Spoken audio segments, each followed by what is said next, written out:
So one of my Instagram followers caught my Timepiece Gentleman post on YouTube, and they sent me a DM asking, "Why does someone like you watch the Timepiece Gentleman?" And and that note, if you want to follow me on Instagram, I'm at JamesPhillip313. You can catch some of my writings and other shenanigans up over on that social network. But person doesn't really know me, and I know they're going to be listening to this one. So I mean, thanks for the content idea. It gives me a reason to do another video. And I get the whole thought of someone like you. I don't think you meant it as a mean thing. You kind of see the lifestyle I live, which isn't extravagant, but I do okay for myself. You see the guy in the blue suit photo, and you're like, well, why does this guy watch the Timepiece Gentleman? And I'll tell you why. I like watches for one. I That's always going to pop up in my feed, particularly on YouTube, because of the algorithm. I didn't go searching for the Timepiece Gentleman. It was served to me one day. I often leave my autoplay on my phone when I'm writing, working on books, when I'm, doing emails or doing research or whatever I'm doing through the day. I hate quiet. Um, the first book I ever wrote, I pretty much did it with a 1500-watt subwoofer next to my leg, and I was blasting music the whole time. They say if you want to drive, you ever watch those movies where they're interrogating somebody and they play like loud metal music to drive them insane? I read somewhere that if you really wanted to drive someone insane, you put them in one of those ultra quiet rooms where it's so quiet you can hear your heartbeat and like your blood move. That's kind of how I am. I hate the quiet. I need some kind of white noise. I I leave YouTube playing. If I'm in front of a TV, I'll have a show like Billions playing or Sopranos or The Wire. Things that I enjoy. I like business talk. So I like to talk of watches. I like the sounds of. I'll watch Daily Driven Exotics. I won't even watch it. I'll be listening to it. Give me the sound of a V8, V10, V12. Give me someone talking about stocks, money. Um, Listen to people talk about watches and all that type of stuff is my ASMR, if that makes any sense, if you ever see those videos. So that's how I got introduced to some of these watch people that you see on YouTube.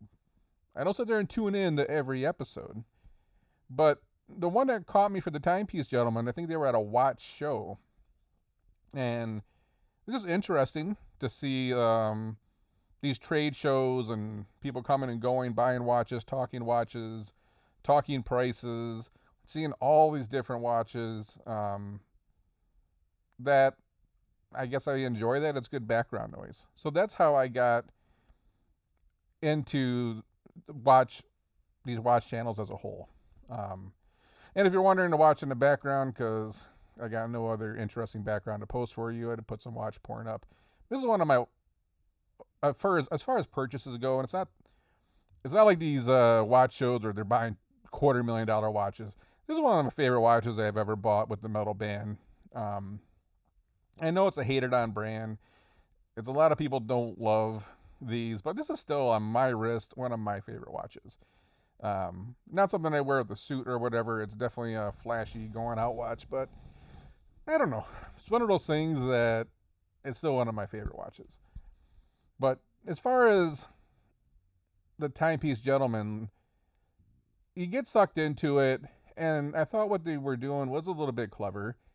They had the watches, they had the watch talk, all the watch porn, all that stuff we like watching. And then the lifestyle stuff started to creep in, which I don't think was a 100% terrible idea. If you watch a lot of the channels that have really succeeded on YouTube, they have integrated lifestyle into the show. And then Anthony does seem like he could be an interesting person as a hustler, as a grinder, someone that's moving watches on the gray market. I just think that whole story just went wrong somewhere, and it just went too. It's like too ballerific. You watch some of the other like car channels where they got the Lamborghinis and the Ferraris and the McLarens. A lot of times they don't show themselves out cracking $1,000 bottles of wine and staying at $5,000 a night resorts and going to the club in Vegas. If you see them, they're like on the road to somewhere else, or like a car show, and they're staying at like a normal hotel with 2 double beds. Yeah, they got the Ferrari and they got the Lamborghini and they got the McLaren and they got millions of dollars worth of cars, and they're showing you their life. They're just having fun. But they're not showing the like popping bottles and doing all this type of stuff. And I think that's where it was interesting when they started showing part of the hustle and the lifestyle. I just I didn't like it when it's hard to explain. Like you ever watch a reality TV show when you know no reality TV is real and it's like scripted and you feel duped.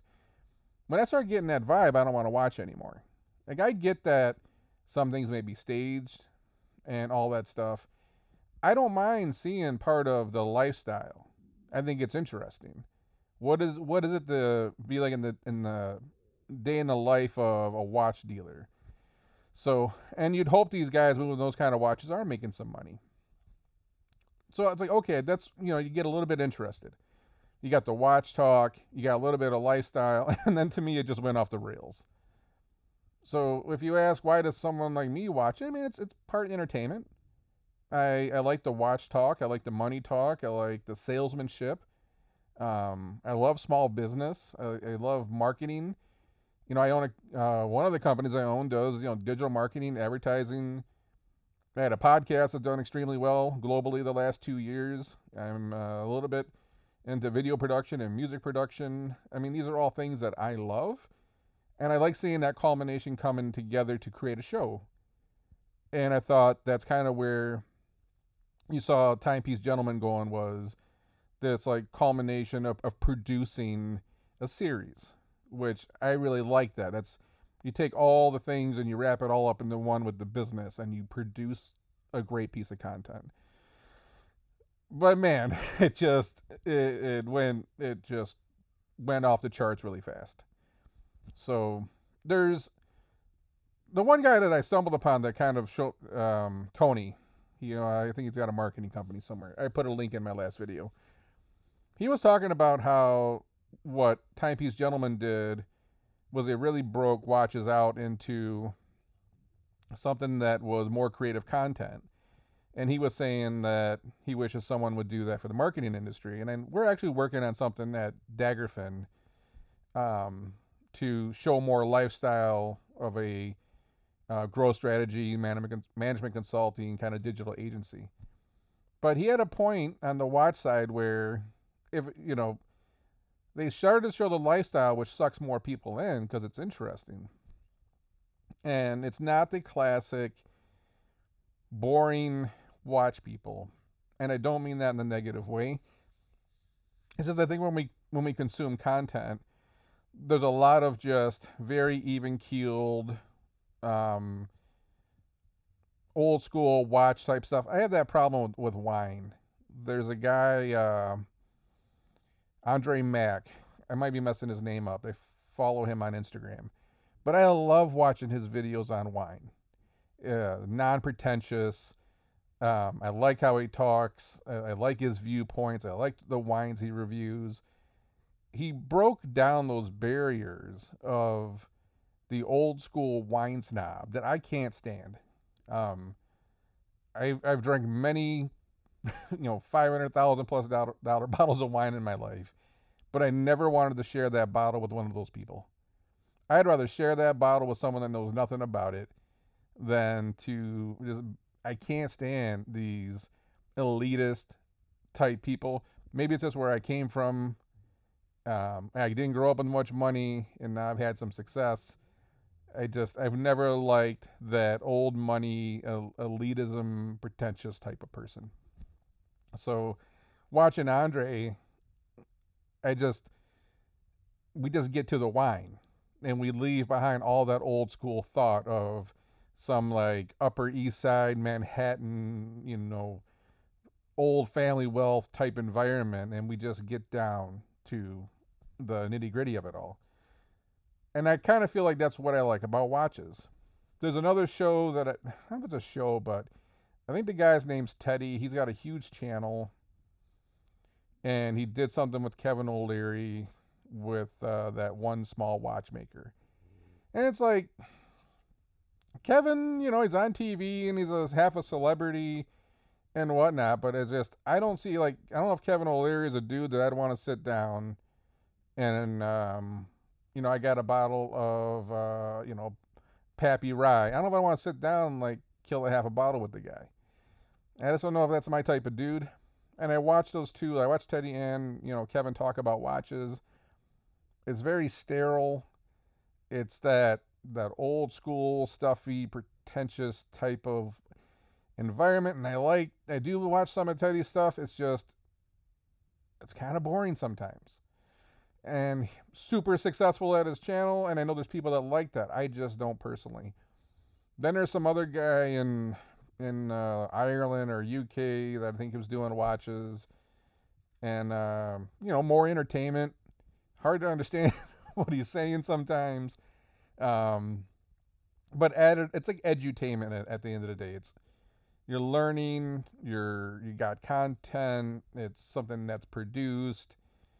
It's just, a little more interesting. So I've stumbled upon a lot of these people, but I thought like Timepiece Gentleman might have been going in the right way where they were introducing lifestyle with the watch game, right? The buying, the selling, the shows. I just think they went too far too fast with it, and it doesn't seem like it's going so well right now. So I don't have an answer for you. I got going some DMs back and forth. It's, you like what you like. I like watching The Wire and The Sopranos. It's to me two of the best shows of all time. There's people that will argue they run out of air that they're terrible shows. I mean, everyone's got their own opinion. The things I'm listening to, again, watches, business, cars. That's my background noise. I like things that are interesting, well produced, not fake or scripted. And I thought maybe this channel was going that route. It was going that route at one point, I think. I mean, I wasn't tuning into every episode. It's the algorithm serves you stuff. They know you like watches, they serve this stuff up. But it's like 1 minute they're doing this, and the next minute they're getting robbed, and the next minute their social media's gone, I think, and then then they're not posting any videos, and then they're changing locations, and then they got this like trailer video coming out, and they're showing their luxury cars, their exotic cars, but then I think I mixed his name up last time, but I think there's Marco wasn't in the opening video. I was like, what the hell is going on? There was nothing consistent. Like, here's like season 1, here's 6 episodes, little break. Season 2, 6. It was all over the place, things getting shut down, all this craziness stuff, and it's just wasn't meant to be, I guess.